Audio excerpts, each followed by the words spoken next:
வெண்ணிலா என்ன பண்றாங்க அப்படின்னு பாத்தீங்கன்னா, எல்லா காரணமும் வந்து வெண்ணிலா தான் மாஸ்டர் பிளான் போட்டு செய்யறாங்க. அவங்களோட பிளான் என்னன்னு பாத்தீங்கன்னா, எப்படியாச்சும் அன்பை வந்து டவுன் பண்ணணும். டவுன் பண்ணி கண்டிப்பா வந்து அவர் மன அளவுல வந்து ரொம்ப பாதிப்படைஞ்சு வெளியில வந்துட்டாரு அப்படின்னா, நாம அவரை கைக்குள்ள போட்டுட்டு எல்லா வேலையும் பண்ண ஆரம்பிச்சிடலாம்.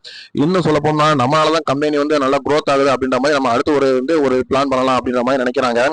ஏன்னா இப்ப வரைக்கும் அந்த வீட்டுல வந்து அவங்களுக்கு வந்து ஒரு பெரிய பவர்ஃபுல் எதுவுமே இல்ல. சோ அன்பு நம்ம பக்கம் வராம இருக்காரு.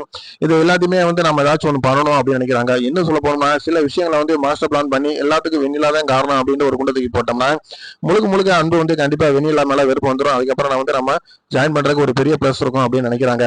ஆனா அது எந்த அளவுக்கு வந்து சீவியரா இருக்கு அப்படிங்கிறது தெரியல. ஆனா கண்மணியை பொறுத்த வரைக்கும் பாத்தீங்கன்னா அவங்களுக்கு இது ஒரு பொற்காலமான ஒரு காலமா இருக்கு. சோ அவங்களுக்கு எல்லாமே வந்து சூப்பரா அமையுது. இன்னும் சொல்ல போனோம்னா சைக்கிள்ல போனவங்களுக்கு ஒரு பழைய வண்டி ஒன்று கிடைக்குது. ஸோ அதில் போய் ஆர்டர்களை வாங்கிட்டு நம்ம கொண்டு போய் டிஃபன் இதில் எல்லாத்தையுமே வந்து சேல்ஸ் பண்ணுறதுக்கு நம்ம போய் கம்பெனியில் வந்து ஆர்டர் கொடுக்குறதுக்கு ரொம்ப ஒரு சூப்பராக இருக்கும் அப்படின்னு சொல்லிட்டு அந்த வண்டியை வாங்குறதுக்கு கம்பெனி வந்து மூவ் பண்ணுறாங்க. அந்த வண்டியை அவங்க வாங்கிறாங்க. அதுக்கப்புறம் வந்து பார்த்தீங்கன்னா அவங்க வீட்டில் வந்து அவங்களோட ஃப்ரெண்டு ஒருத்தவங்க வந்து பிரியாணி பண்ணுறாங்க. அது ரொம்ப சூப்பர் டேஸ்ட்டாக இருக்குது. ஸோ இதை வச்சு நாம ஏன் இடியாப்பம் மட்டும் இல்லாமல் நம்ம பிரியாணி போடலாம் அப்படின்னு சொல்லி ஒரு ஐடியா பண்ணுறாங்க கம்பெனி. அதுவும் ரொம்ப ஒரு சக்ஸஸ்ஃபுல்லாக இருக்குது. ஸோ அதுக்கப்புறம் ஸ்டெப்பாக பார்த்தீங்கன்னா இன்னும் வேற லெவலில் கம்பெனியை வளர்க்கான வாய்ப்புகள் நிறையவே இருக்குது. ஸோ இதுக்கு வந்து வெண்ணிலா வந்து முழுக்க முழுக்க வந்து கண்மணியா அன்பிட்ட இருந்து கட் பண்றதுக்காக தான் இந்த வேலையை பாக்குறாங்க.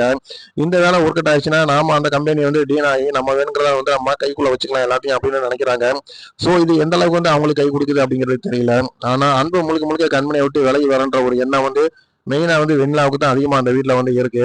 சோ ஆனா பாத்தீங்கன்னா ராஜேஸ்வரி வந்து ரொம்ப ஃபீல் பண்றாங்க. நம்ம கம்பெனி வந்து இந்த அளவுக்கு டெவலப்பா போயிட்டு இருக்கும்போது இப்ப சமீபத்துல எல்லாமே வந்து ஃபீல்டு ஒர்க் எல்லாமே வந்து ரொம்ப ஃபெயிலரா இருக்கு. சோ இதுக்கு பின்னாடி யாரோ வந்து வேலை பாக்குறாங்க அப்படின்றத மட்டும் அவங்க கண்டுபிடிச்சிறாங்க. ஆனா அது வந்து முழுக்க முழுக்க வந்து நம்ம வெண்ணிலாவே அப்படிங்கிறது தெரியாம அவங்க நினைக்கிறது எல்லாமே வந்து ஒருவேளை கண்மணி எதுவும் உள்குத்து வேலை பாக்குறாளா அப்படின்ற மாதிரி